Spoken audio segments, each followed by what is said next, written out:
આપણે ચર્ચા કરીએ રજનીકાંતભાઈ આપણી સાથે છે। રજનીકાંતભાઈ, ગુજરાત જનતા જાગૃતિ મંચ તરફથી છો, શું સ્થિતિઓ છે?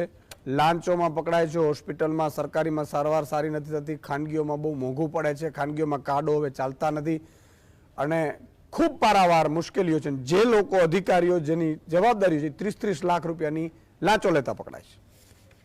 આભારી સુદાનભાઈ, પહેલા તો હું વસંતભાઈને એક જવાબ આપવા માંગુ છું ને એક ઉદાહરણ આપીને જવાબ આપીશ કે એક દિવસે હું એક મેડિકલમાં બેઠો હતો અને એક દર્દી આવ્યું તો કે સારા ગાયનેક ક્યાં? તો મેડિકલનો જે સ્ટોરનો માલિક હતો એને કહ્યું ઉપર છે, આપણે ગાયનેક ડૉક્ટર જ છે, એમને બતાવી દો તમારી વાઈફને। તો 5 જ મિનિટમાં એ દર્દી પાછું આવ્યું। તો મેડિકલ સ્ટોરવાળાએ પૂછ્યું કે ભાઈ કેમ પાછા આવ્યા? તો કે કેવા ડૉક્ટર છે, ખાલી મારી વાઈફના પેટ ઉપર હાથ ફેરવીને કહી દીધું કે પેટમાં ગાંઠ છે, ઓપરેશન કરવું પડશે, ડૉક્ટર લૂંટે છે એમ કહીને પછી કે બીજા કયા ડૉક્ટર સારા? તો કે માર્કેટમાં સારા છે। તો એ પેશન્ટ માર્કેટમાં ગયું, 2 કલાક પછી પાછું અહીંયા આવ્યું તો મેડિકલ સ્ટોરવાળાએ પૂછ્યું કે કાકા કેમ શું થયું, પાછા કેમ આવ્યા?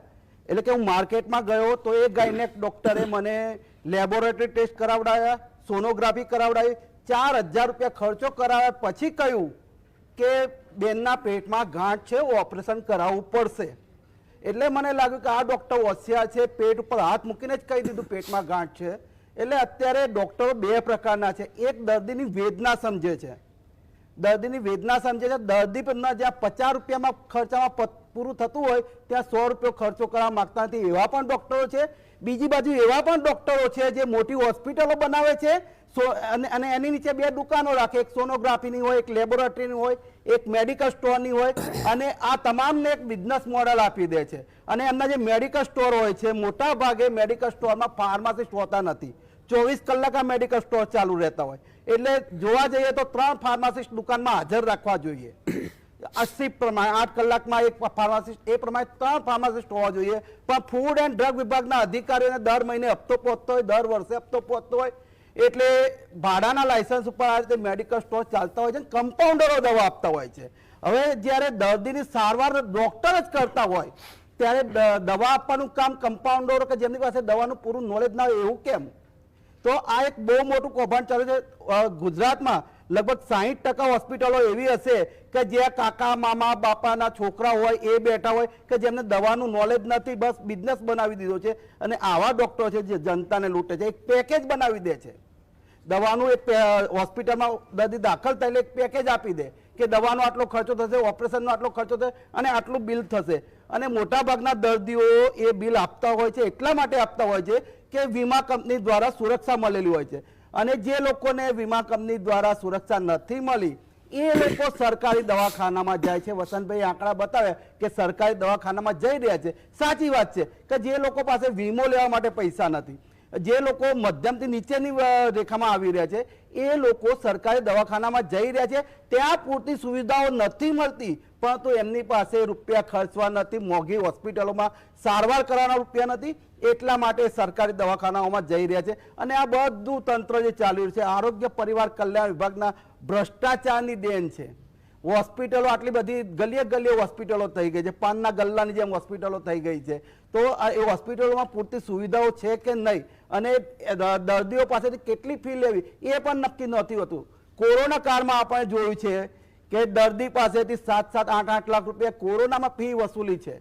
હવે એક બીમારી એવી છે ન્યુમોનિયા, સામાન્ય ન્યુમોનિયા તો દવાખાનામાં દાખલ થાય 10 થી 15 હજાર બિલ થાય, પરંતુ કોરોનાના સમયગાળામાં ન્યુમોનિયા થયો છે એટલે કોરોના નામ ચડાવી અને રીતસર દર્દીઓની લૂંટ થઈ છે। અને ભ્રષ્ટાચારની વાત કરીએ સાહેબ, અત્યારે હું માનું ત્યાં સુધી તમામ વિભાગોમાં સૌથી વધુ ભ્રષ્ટાચાર જો વિભાગ હોય તો એ આરોગ્ય અને પરિવાર કલ્યાણ વિભાગ છે। ભ્રષ્ટાચારથી ખદબદી રહ્યો છે, ગરીબોના પૈસામાં રીતસર લૂંટ ચલાવી છે। અને જ્યારે કોઈ અધિકારી વિરુદ્ધ ફરિયાદ કરવામાં આવે તો અત્યારે જે ઘટના બની છે એમ અધિકારીને બચાવવામાં પણ ભ્રષ્ટાચાર થાય। આઉટસોર્સિંગ કર્મચારી જે આરોગ્ય કેન્દ્રો પર ફરજ બજાવી રહ્યા છે ગરીબ છે, 2015થી એજન્સીઓએ, અને એજન્સીઓ વાળા કોણ છે?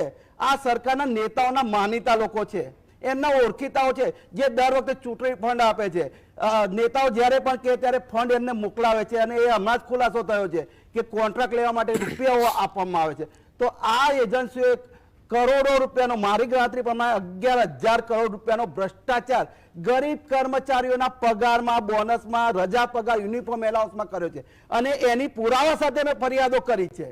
અને ભાવનગરના આરડીડી હતા, જે ભાવનગરના આરડીડીની ચર્ચા થાય છે, જૂના આરડીડી હતા આરબી પટેલ, એમણે તપાસ કમિટી રચી હતી અને વિરડિયા કમિટીએ રિપોર્ટ આપ્યો છે, જેમાં એમણે સ્પષ્ટ લખ્યું છે કે આઉટસોર્સિંગ એજન્સીએ મોટો ભ્રષ્ટાચાર કર્યો છે, કર્મચારીને એમનો પગાર કેટલો છે એ ખબર નથી. અને આ રિપોર્ટ એ સમયના કમિશનર જયપ્રકાશ શિવહરેને આરડીડી આરબી પટેલે હાથોહાથ આપ્યો છે. હાથોહાથ એટલા માટે કે એ સારી રીતે જાણતા હતા કે હું કુરિયર મારફતે કોઈ બી રીતે રિપોર્ટ મોકલાવીશ તો આ રિપોર્ટ ગુમ થઈ જશે, કારણ કે કમિશનર કચેરી ભ્રષ્ટાચારથી ખદબદી રહી છે, એજન્સીઓના માણસો છે.